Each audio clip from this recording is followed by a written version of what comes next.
Hi guys, welcome back to our YouTube channel. So today I am going to share with you how to make your hair silky and shiny with hibiscus flowers. तो सबसे पहले आपको चाहिए होंगे 10 से 15 hibiscus के flower, जो कि आपको पहले वॉश कर लेना है। देन इसके बाद आपको इसके पेटल्स निकाल कर अलग कर लेना है। फिर सारे फ्लावर्स को आपको ग्राइंडर में इस तरह ग्राइंड करना है कि ये एक अच्छे गाढ़े पेस्ट का रूप ले ले, ताकि हम इसे बालों में लगा सकें। As a conditioner, as a mask, आप जैसा भी ऐसे लगाना चाहे लगा सकें। मिक्सर के कंटेनर में आधा कप पानी डालेंगे और सारे फ्लावर्स को इसमें डालकर 4 से 5 मिनट अच्छी तरीके से ग्राइंड करेंगे। ग्राइंड करने के बाद ये सारे फ्लावर एक पेस्ट का रूप ले लेंगे, जिसे हम अपने बालों में अप्लाई करेंगे। तो ये बनकर तैयार हो चुका है हमारा हेयर कंडीशनर। इसे कैसे अप्लाई करना है वो मैं आपको आगे वीडियो में बताऊंगी। पहले इसके बेनिफिट्स मैं आपको बता देती हूँ कि ये जो कंडीशनर है ये आपके बालों को स्मूथ, सिल्की एंड शाइनी बनाएगा। साथ ही साथ अगर आप इसे जड़ों में लगाते हैं, मतलब आप इसे जड़ों में लगा सकते हैं, क्योंकि ये एक हर्बल नेचुरल कंडीशनर है। तो आप इसे जड़ों में लगाएंगे तो आपको कोई प्रॉब्लम नहीं होगी।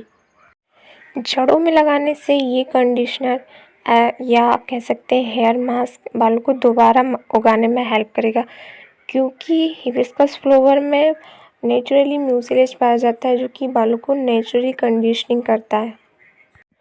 तभी तो जो हिबिस्कस फ्लावर है या हिबिस्कस लीव्स हैं, उनको हम हाथों से कुचलते हैं तो एक चिपचिपाहट सा महसूस होता है। वो म्यूसिलेज होता है जो कि बालों को नेचुरली कंडीशनिंग करता है। ये कंडीशनर अगर आप महीने में 2 से 3 बार यूज़ करते हो तो आप देखोगे कि आपके बाल जो डैमेज हो चुके थे वो धीरे धीरे सिल्की एंड शाइनी होते जा रहे, मजबूत भी बाल इससे होंगे। समय से पहले बालों को सफ़ेद होने से रोकेगा और इसमें जो केराटिन होता है वो आपके बालों को ग्रो करेगा। साथ ही साथ इसमें पाया जाने वाला विटामिन B12 हेयर लॉस को कंट्रोल करेगा।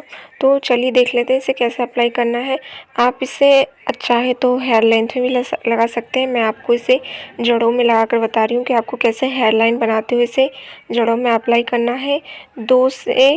1 से 2 घंटे आपको रखना है। फिर इसके बाद इससे आप माइल्ड शैम्पू से या फिर नॉर्मल वाटर से भी वॉश कर सकते हो। तो वीडियो आपको अगर ज़रा भी अच्छी लगी हुई तो प्लीज़ एक लाइक कर देना एंड चैनल को सब्सक्राइब कर देना। और हाँ, अपने दोस्तों के साथ शेयर करना बिल्कुल मत भूलिएगा। तो मिलता है नेक्स्ट वीडियो में, तब तक के लिए take care and bye bye.